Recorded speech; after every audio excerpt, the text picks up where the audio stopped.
Mbote na bino bandeko na ngai ezali nga mona na chaîne na biso oyo tolobelaka masolo ya vie mona numéro 1.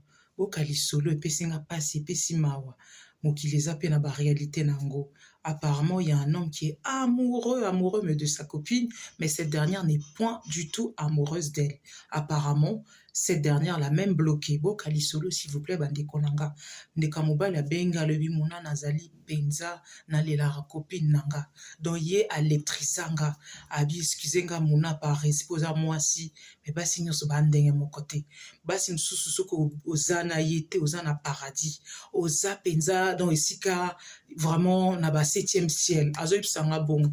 Nga lobi ah bon pesa kasi lisolo nao abi copine nanga ça fait depuis 5 ans toza ensemble anyo kolakanga mais ngai nalinga kaka ye tozala ta matata toswanaka mais là nazo comprendre te ngamo na sungaka ye ngamo na pesa ke mbongo mais là au salangi zala actuellement à voyager à Dubaï et si kaza avant à voyager asalinga ba problème ti ayesinga so bongo to boyani boyina boy pour rien du tout et pourtant aza logé pananga nga naza en colocation parce que naza garçon mon ça l'habitude nanga pour l'instant na koyi ko louer te so na louer na ko perdre mbongo donc naza na colocation na futa chambre nanga et si ka toyokana na propriétaire wana copine nanga yaka donc des fois copine nanga so kaza ni sika ozalate azala nanga donc voilà ça un peu de gauche à droite aza non stable te nga na ebise nga so na sali makamna na sisi makamna nga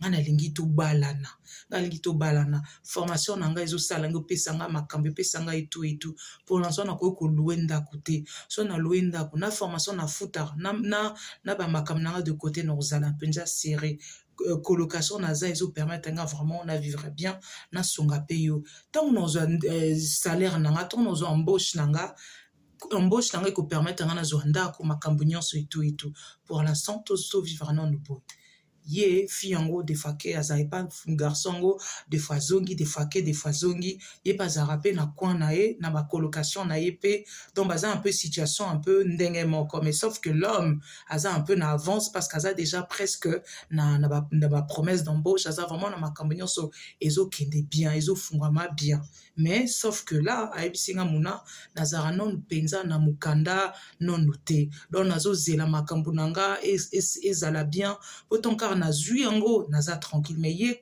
copine nanga zara na mukanda ngana ipsi mais ngana lingi yo to bala to ke to sala makambo na biso ye mosanga saka na kan esprit na ye pe mobali yango alinga kaka ye sikoyo la ake Dubai fian tanga ake Dubai akre kaka eloko abi mobali yango na lingi osusu te to boyani bima na vinanga et tout boyina boy ali a bloqué garçon go ni siko ndeni garçon abi ka bloqué parce qu'en effet so obengi mutu ezo mona kilimo ezo lekate mais siko ba news nyonso garçon azo zwango à travers yan de konaï ye mobali ye moi ça bloqué mobali m'a bloqué ba entourage na bango te aza na Dubaï talaboy azo sala donc fiesta ambiance azo se retrouver dans le zomona zana na mobali mususu ou bien na mibali ou bien na mobali ye garçon wi muna na ebite loni non sala et on a leki na chaîne na yo ba maman nanga ba ebisanga ba yaya nanga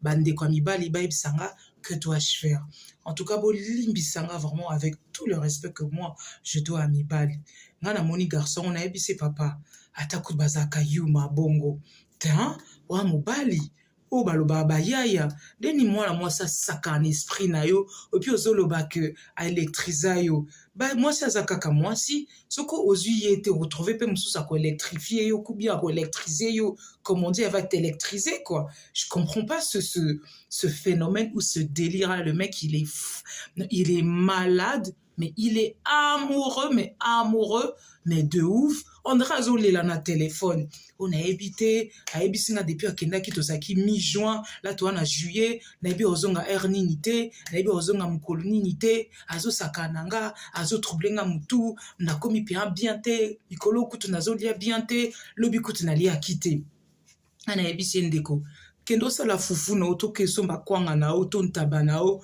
mela lia otonda parce que là okufa te pona mwasi ebele pe mibali bazokufa pona basi okukufa te pona mwasi azolakisa o clairement kalingi yo te alingi yo te ezali langage quand une femme ne t'aime pas elle te martyrise elle te traumatise en fait elle veut vraiment te nuire quoi voilà parce qu'en fait t'arrives pas à comprendre qu'elle ne veut pas de toi. Elle t'aime pour un moment. Elle t'aime lorsqu'elle a rien. Elle t'aime lorsqu'elle a besoin de sous. Elle t'aime lorsqu'elle a nulle part où aller. Elle vient chez toi. En fait, tu es son petit havre de paix lorsqu'elle a besoin de cette paix-là. Mais lorsque ses esprits reviennent, lorsqu'elle a plus envie d'être avec toi, elle te fait comprendre, mais vraiment clair et net. Mais t'arrives pas à comprendre. Siko ngana kosala nini. Ngana ebisende kizana ngo facile. Azana ajin, ana 32 ans. Et moi, si on azana ajin, azana 28 ans. Et bon, mon deko, yo mobali, ozana 32 ans. O tindelinga pe foto azambali kitoko.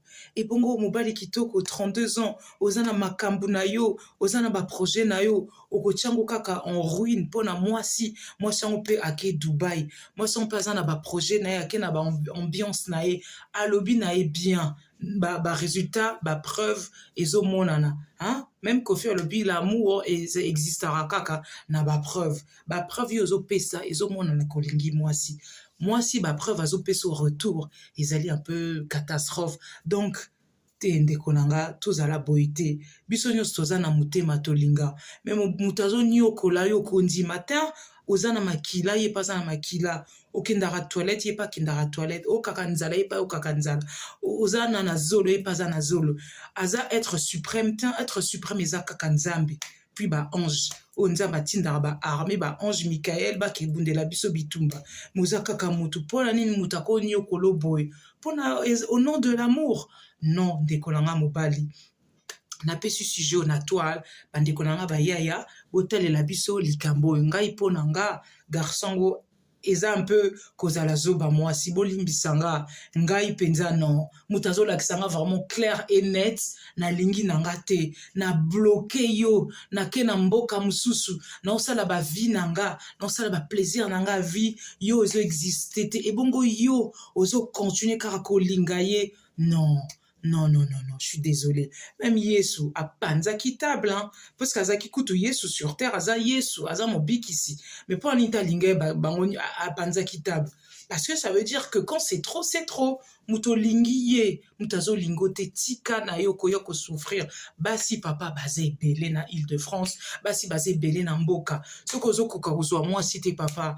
Ata na ba site de rencontre basi bazali soko kozwa basi na site de rencontre ata à travers ali solo moi si akomona ata na ba église ata partout moi so mona na vaut mieux ozala seul que mal accompagné de konanga mobali ozo nyo comme ozo souffrir pona moi ça zo électriser yo pour moi ça osalo makambo koza na 7e ciel papa nanga bolingo ezalaka bien mais soki bazolinga yo soki baolingo te oko souffrir donc boyebisanga bacommentaire bandeko nanga mpona lisolo ya lelo garçon ngo jeune garçon abenga aza na 30 ans 32 ans abenga azosouffrir mpona copine azoniokola ye mais ye alingaka copine yango asalelaki makambo nyonso même voyage oyo ake Dubaï ye mwasi ye mobali yango asaleli ye mais mwasi acrée kaka incompréhension baswana ali abloke ye soki mpa ovanda kuna 1 mois soki mpe 2 mois soki mpa ozonga na septembre kaka ye mutu mwasi ayebi ye mobali ayebi te et puis malgré babloke azoyebisanga nazomeka na kobenga